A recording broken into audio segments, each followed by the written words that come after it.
हरि बोला हरि बोला हरि बोला योगिनश्चैव पश्यन्तात्मानवस्थितं जग्नो प्राकृतात्मानो नैव पश्यन्ति चेतसः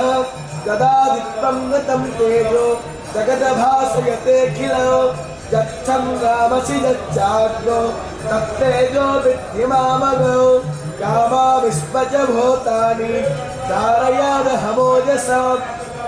उष्णामीचौषधी सर्वा सोमभूत्वा रसात्मकः अहं वैश्वानरो भूत्वा प्राणिनं देहमाश्रितः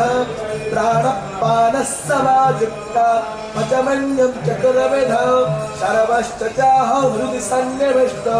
मतस्पतिज्ञानपपोहनं च वेदैश्च सर्वैरहमेव विद्यो वेदान्तवेदविदेव चाहं द्वावैमो पुरुषो लोके क्षरश्चाक्षर एव च क्षरः सर्वाणि भूतानि